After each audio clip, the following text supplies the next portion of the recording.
All right, we're going to start with the NFC North and the Detroit Lions. Detroit Lions are here. Thought they might be making a Super Bowl run last year. And when we do these offseason activities, they were in a great spot last year, and I thought they were even in a better spot this season with some of the offseason moves they made with DJ Reader and Kevin Zeitler and Carlton Davis. And I think those are the types of moves we're going to try to suggest here again for the Lions. I'll still call them a powerhouse, right? They didn't win the NFC. They didn't make it to the NFC Championship, but I think they're right up there, competitive enough with the Philadelphia Eagles. But there's more question marks now with the Lions maybe than there were a year or two ago. Well, I mean, on paper, they took a step back, right? They made, they stood still, right? They almost made they were in the championship game the year before and came up short of the Technically a championship step game. back. Yeah, technically. So on paper, they took a slight step back, but I think when you look at where they were overall this season, it felt like they had taken a step forward. And then by the end of the year, the weight of injuries had just like ground them down to the point where they weren't able to get back to exactly where they were or take the step forward and go from championship game into Super Bowl and potentially win it. So I think if you look at it that way, you say, well, this season ended essentially because of injuries, because of the sheer volume and weight, cumulative effect of all these injuries together, and that's why the season ended. But you assume these players are coming back healthy. Aiden Hutchinson in particular, there's videos out there of him starting to run now after that devastating leg break. Hutchinson was on he would have won Defensive Player of the Year, the kind of run he was on. Now, it would have been inflated because he had yet to face a real right tackle. But still, you're talking about a Defensive Player of the Year caliber impact player comes out of the game, comes out of there every game they have subsequently because of a leg break.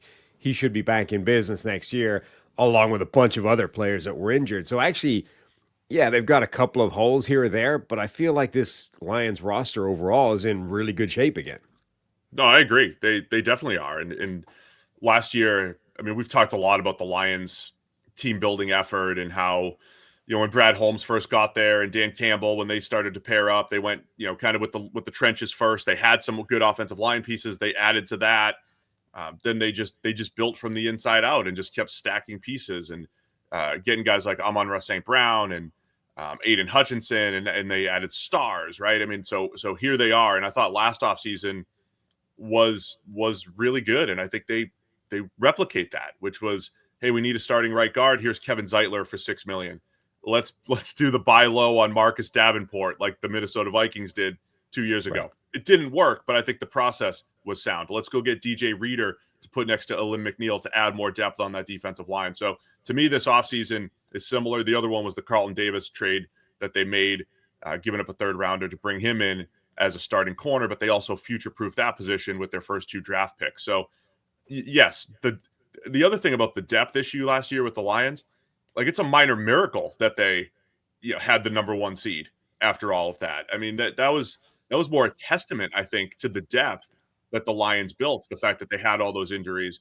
But not only the depth, but also Ben Johnson as offensive coordinator, Aaron Glenn as defensive coordinator. That's probably the biggest question mark here is the coaching turnover.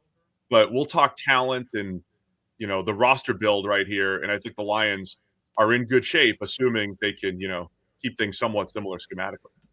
Yeah, I mean, they're going to deal with the same thing that happened to the Eagles a couple of years ago, right? Like you have both coordinators poached at the same time and have to try and live with that and succeed through it. The Eagles obviously struggled. The Lions, unfortunately, it's not in our remit now to fix them because they've already made those moves. Kelvin Shepard has been is in there as the defense coordinator. Like they've made the fixes already at the coordinator position. So we just have to see how that works out. But that's absolutely that's independent of the personnel moves that we're going to talk about now. That's my biggest concern for this team heading into next season, and it's one they can't do anything about. This is just the reality of having that kind of success for a few years is you're going to lose assistant coaches. Ben Johnson finally decided this was the year he was willing to take a head coaching job. There's nothing you can do about that. You just have to hope you can promote from within or bring in somebody to fix those positions and that it doesn't cause the kind of damage that it caused the Eagles and try and continue with the roster construction. So that's where the Lions are right now. They've just had a coaching change that they wouldn't have wanted to make, but that's a reality of the league now. All right, for the Lions, the actual moves. Let's start on the defensive line. Even just 2 years ago, it was kind of Aiden Hutchinson. Remember how many times during the 2023 season it was really only Aiden Hutchinson getting pressure, and he didn't have any compliments. That's why they went and tried to get Marcus Davenport for a year. They made the midseason move to bring in Zadarius Smith. That was after Hutchinson had already gotten hurt, so it was kind of an issue already. The DJ Reader move was still a good one. So I think they're close on the D line, but I think edge is absolutely something that needs to be addressed, whether it is free agency. But I also think they're in a good spot in the draft that, as I've said for so many teams here, the depth of the defensive line in this draft, but late first round, I think there's some edge prospects that will be available there that are potential good fits here for the Lions. Yeah, I think the defensive line's definitely both in terms of a potential starter and in terms of depth, like that's where the repair, the biggest job needs to be done. Zadarius Smith, I think, was a really nice pickup, and I think when Aiden Hutchinson is back and firing, assuming he's 100% healthy next year, that'll be a really nice combination. Alim McNeil, DJ Reader, a really good combination inside. You still have like the total absence of depth now, though. Like Levi Onwuzurike is presumably hitting free agency if they don't retain him. John Kaminsky, like they're losing a lot of those depth players that were getting snaps along that defensive line. So that part needs to be repaired. Like they basically need a whole second team defensive line to come in at this stage. Well, I think first round edge is the way to go for them. I mentioned Jack Sawyer for other teams. From Ohio State, I think he's a late first, early second type of player. Donovan Izaraku from Boston College. I'll have that smoother by April. Look, I don't know where Mike Green is going to end up from Marshall. Like every single time there's a new draft analyst with a mock draft, he's creeping up higher and higher. Like, oh, he might go in the first. Oh, he might go top 15. Oh, he might be top 10. Depending on where that thing ends up, I would love to see Mike Green as a potential option opposite Aiden Hutchinson. And then Zadarius Smith with one more year remaining, he's the movable guy, right? He has the ability to win on the edge, to win in the B gap, to win all over the place. I think the Lions can really juice up their pass rush in this draft. So I think the edge value matches pretty well in the draft. And then the other couple free agents I'll mention, Malcolm Kuntz as a potential buy low, injured last year for the Raiders, did a nice job in 2023. And then how about this one, Sam? I know we already did the NFC West, and we said you never, if you're the Arizona Cardinals, you never, ever let the Barbarian leave the building. But how about the Barbarian in Detroit? I mean, that guy would become an absolute legend if Dennis the Barbarian Gardeck was signed by the Detroit Lions as a designated pass rusher. Go make that happen if Arizona lets him walk. Dan Campbell coaching the Barbarian. That doesn't get better. The other one I would be interested in, like, I don't know if he's like, I'm only hanging around to the place that's local to me and then I'm out, or if he's chasing rings. But like, if you could convince Calais Campbell for 1 year, like, hey, you want to try and win a Super Bowl in Detroit? That would be a hell of a cap to your career. If Calais Campbell would come on board for a year, you don't need to be an every down starter. We've got 500 snaps you can take up here. Perfect for everybody. I mean, if he's into that, that would be an amazing move for them. I love that. The other, I mean, Calais Campbell for all the contenders. I think the guy could still play, and he's pretty cheap at this point in his career. The other thing the Lions have to just kind of figure out here, they paid St. Brown, they paid Jared Goff, they paid Penei Sewell. Hutchinson's next. He's going to have to get paid, and we know that there's pretty soon that next group of recent first rounders or recent high draft picks, the Jahmyr Gibbs of the world, the Sam Laportas of the world, like, believe it or not, that's coming up pretty quickly, that, some of those guys, not so much Gibbs, being in the first round, but Brian Branch, Sam Laporta, as they head into year 3. It's not right now, but just really thinking ahead and future-proofing the roster. So they have cap space right now, but they're going to be in this world, I think, similar to what San Francisco was a few years ago, where you look up and down the roster and it's like there's a lot of players that should be making in that $20 million a year range or more, and you have to find a way to fit them all in. So it's one of those, like, you can't go crazy in free agency here Yeah. because they've done such a good job of drafting, and all their good draft picks are starting to come due as far as needing to get those extensions. I think Hutchinson's the next guy that they get locked up here pretty soon. Yeah. I mean, you've got caps. You're right. You've got cap space now, but some of that is effectively earmarked for future spending. Like, they've done a really good job to get a roster this good and have some space to have the ammunition to future proof it by attacking those second contract guys. But that disappears if you go, well, we need two big high price free agents to come in that chew up all that cap space. Where else are you looking here? I mean, I loved their bringing Kevin Zeitler in, and a couple shows ago, I said Zeitler came in and was the 5th offensive lineman. I was trying to say it the right way. It wasn't that he was the 5th best offensive lineman last year, but it was like 4 spots were really good and solid, and then the 5th guy that they added, Zeitler, that's the best late addition to an offensive line that you could have. He was outstanding last year. If they could bring him in for another 1 year, $6 million, that'd be great going into next year again with probably the best offensive line, top 2 offensive line in the NFL. Yeah, and that's where they are again. Like 4/5 of that line are set; they're in good shape, and then the 5th spot, right guard, is a question mark. I don't know if Zeitler wants to do it again. Cool. They also have Christian Mahogany, who is another one of those guys that a lot of people loved in that draft. Maybe he's ready to step in and start at that position now that Zeitler's had a year. Now that he's had some time to kind of adapt to the NFL, so maybe that's the succession plan they have. Either way, they just need to figure out what that is, right? What the starting right guard is in this team. And then the other area is cornerback depth, I think, is a concern at this point. And it has been for a little bit.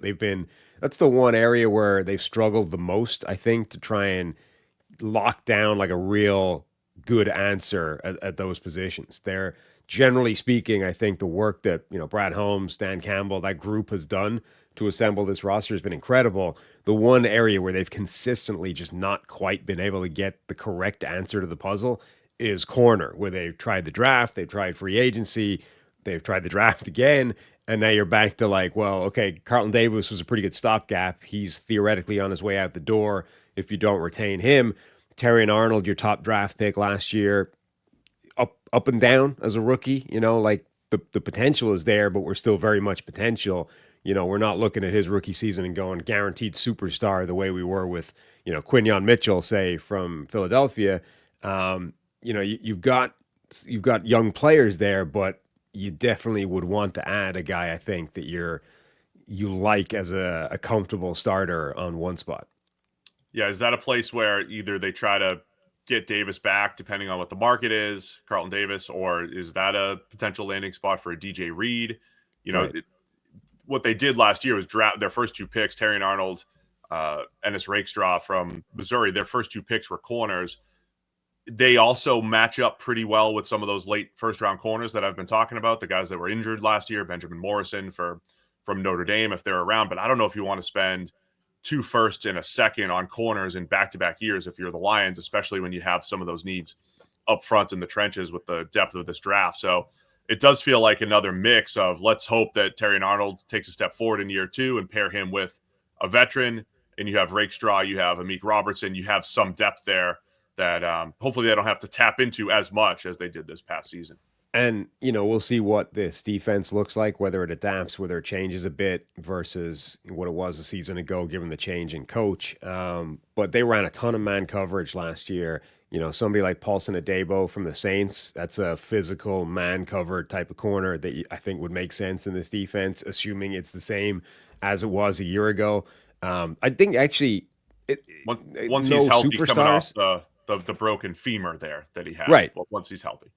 Yeah, I mean, like Aiden Hutchinson, right? Like a significant, but it's an injury that you expect the guy to come back from, as opposed to like we're busting an Achilles and we might never be the same again at that position. But there's a ton of guys, I think, actually in free agency that there's no superstars necessarily, but actually there's quite a lot of guys that if you sign them, you can go into next season with them as a starter and be pretty comfortable. One other name I want to throw out there, I know Amik Robertson can kind of play on the inside, but if you trusted him on the outside and you brought in Mike Hilton as a free agent, all these dudes who just run around and tackle and bring the energy and all, the Barbarian and Mike Hilton, like those guys. I just want to put them in Detroit. I just want to put them with Dan Campbell, and they're great culture fits there. I think that's just another guy to keep an eye on as a potential option there. And you don't even need necessarily to bring in Mike Hilton because, Brian Branch was effectively your slot defender. They kind of pivoted and moved Branch back to safety to accommodate like the juggling that they had to do with all the injuries. If you just said we went back to that effectively, Amit goes outside, Brian Branch goes to the slot, and you safety is the area you need to add a guy. And I'm not even saying it's a need necessarily. I'm just like pairing Mike Hilton with the Lions, I think would be a really nice fit. So look, I think it feels a little bit like the Bills, the last couple of years. Disappointing finishes. The Bills overhauled things last year, but the core and the nucleus is intact. The Lions absolutely have the core and the nucleus intact from a personnel standpoint. The question is, they have to avoid what the 2023 Eagles dealt with, which was in 22, powerhouse type of team, losing the Super Bowl, disappointing finish. They have the 2 new coordinators, massive regression in the second half of that 23 season. Lions, that's the thing to avoid, and there's nothing we could do here in February to answer those questions other than make sure that the personnel stays strong. And I think the foundation is in a great spot in Detroit still right now. Yep. Fixed. Yeah. Another good, quiet, but solid offseason for the Detroit Lions. Thanks for watching all the way to the end of our video. For more great content, click here to subscribe and here to watch another video. We'll see you again soon.